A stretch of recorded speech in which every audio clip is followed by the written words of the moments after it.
ጋማ እሺ መሐመድ እናለው አሁን ሞቶ ተቀብሯል። ቀብር ውስጥ ናቸው። መቃብር ውስጥ ነው ያለው መሐመድ እና ሰማይ ያለው ልበለህ ነፍሱ ምንም መቃብር ውስጥ ነው ያለው። አንዳንድ ሰው ተወለዱ፣ ሞቱ፣ ተቀበሩ። ኦኬ ስለዚህ መቃብር ውስጥ ነው ያለው። ነፍሱም ስጋውም መቃብር ውስጥ ነው አይደል? አዎ። ስለዚህ እናንተ ሰላምታ በመለስ ደግሞ ቢዚ ነው። ስለዚህ ከመሐመድ ይልቅ ኢሳን ለምን አትከተሉም? ኢሳ ከአላህ ጋር ነው ያለው፣ መሐመድ መሬት ውስጥ ነው ያለው። ነፍሱም ስጋው ሉክ አጥንቱም ነፍሱ ስጋው ምኑም እንደጠየቁት እንደሰማችሁ መሬት ውስጥ ነው ያለው። ኢሳ ደግሞ ሰማይ ላይ ነው ያለው ማለት ነው። ስለዚህ ኢሳ ይሻላል በብዙ ጥፍ።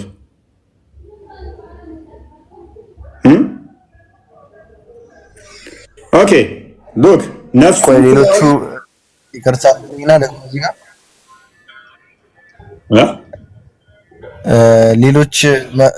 ሌሎች መልእክተኞችም ነብያቶችም እኮ ሞተዋል። ያ አይደለም ሙሴ አልሞተም እንዴ? ሙሴን ደግሞ ሰባተኛ ሰማይ ላይ መሐመድ አላገኘውም እንዴ? አይደለም ሙሴም ተወና አብርሃምም ሞተዋል አይደል እንዴ? አብርሃምንም ስድስተኛ ነው አምስተኛ ሰማይ ላይ አላገኘውም እንዴ መሐመድ? እና ቢያገኘው ሙሴ አልተቀበረም ነው አንተ የምትለው? ቆይ እኛ እኮ እንደተቀበሩ እናምናለን። እንደተቀበሩ አንድ ሰው ማንኛውም ሰው ሙስሊም የሆነ ሰው ወይ ደግሞ ሙስሊም የሆነ ሰው ጀሰዱ ከተቀበረ ሩሁ እዛ አትሆንም፣ የፈለገበት ቦታ ነው የምትሆነው። ሩሁ የካፍሮች ሩህ ደግሞ እዛ የመሐመድ ሩህ የነቻለው የመሐመድ ሩህ የነ ያለችው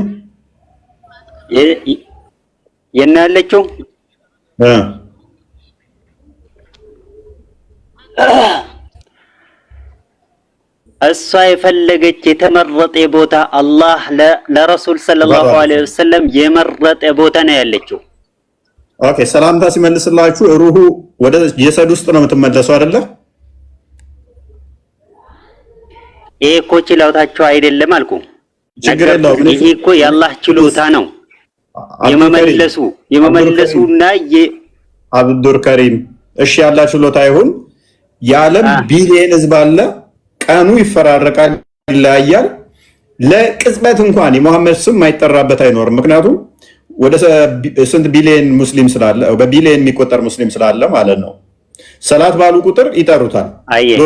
በቀን 5 ጊዜ ሰላት ትላለ።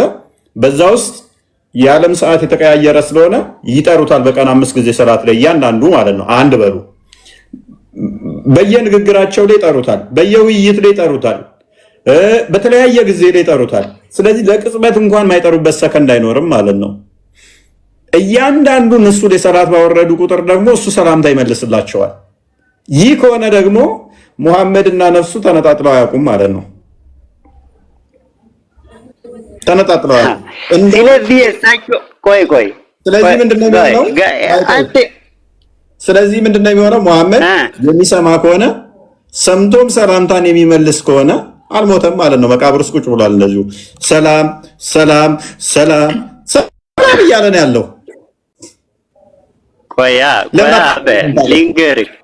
ቆይ ይሄ ደግሞ አንተ ልክ አላህ እዚህ ዱንያ ላይ እኔና አንተ እንድንነጋገር ያደረገን ጌታ ችሎታ ይሄ ምን ነገር ከከብቶች ተለይተን ዛሬ አሁን እኔና አንተ እየሰማኝ እኔ እያናገርኩ ነው። ይሄ ሰጣን አላህ ችሎታው እዛ እንዳስቻለን እዛም ወይ ሩሁ እንዳረፈች የረሱል ሰለላሁ ዐለይሂ ወሰለም ሩሁ እንዳረፈች ቢዚ ሳይሆን ምን ሳይደክ ይመልሳል። አዳም አይችልም። እኔ ፈጣሪ አልወጣኝም እኔ ምክንያቱም ለዘመናት እኛ ላይ ክሌም ስታደርጉት የነበረው ነገር ነበረ። ቅዱሳን እንዴት ያማልዳል ትላላችሁ፣ ለቅዱሳን እንደዚህ እንዴት ትላላችሁ፣ ለቅዱሳን እንዴት ምናምን ለመላእክቶች ማርያም ምናምን አይሰሙም እንዴት ምናምን ከአንድ ፈጣሪ በቀር ማንንም መስማት የሚሉ አርጉመንቶች በጣም ያነሱ ነበረ፣ ለዘመናት ማለት ነው ደጋግመው ያነሱ ነበረ። እና አሁን ወደ እነሱ ሲመጣ ደግሞ ያለምን በአንድ በቦታው ሳይገኝ መስማት ይችላል ወደሚል መጡ ማለት ነው። መስማት ይችላል ወደሚል መጡ። ይሄ የሚያሳየው ምንድነው? እሱ ታማኝ አለመሆን ማለት ነው። ለዘመናት ሲጠይቁት የነበረውን እነሱ ላይ ዞር አድርገን ስንል እኛ አክቹአሊ የትኛውም ነብይ እንደዛ ብሎ አላስተማረም። ምን ብሎ እንትሮች መቃብር ውስጥ ነፍሳቸው እየተመለሰ ብድግ እያሉ ሰላም አለይኩም ሰላም አለይኩም ሰላም አለይኩም የሚል አስተምሮ የትኛውም ነብይ አስተማረ የለም። ሎክ ነፍሱ ከስጋው ካልተለየች አንድ ነገር አልሞተም ማለት ነው። ካልሞተ ደግሞ አለ በህይወት ማለት ነው። በህይወት ካለ አካል ደግሞ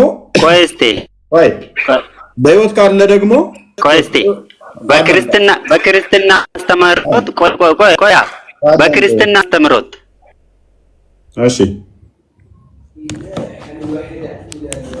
እሺ የትኛውም ነብይ ኖሩህን ጣልቃ ትገባለህ በመቃብር ውስጥ ወደ ነፍሱ እየተመለሰልኝ እቺን ብቻ ነፍሱ እየተመለሰች አሙቲ ተመለስ ሚዩት ነው። ነፍሱ እየተመለሰች ሰላም ላለው የሚል የለም። ለክርስትና አስተምሮ ማን ነው ነፍስ የሚወስደው? ነፍስ የሚወስደው ክርስቶስ ነው፣ እግዚአብሔር ነው ነፍስ የሚወስደው። እሱን እናሳያለን። ኤኒዌይስ ግን ነፍሱ ወደ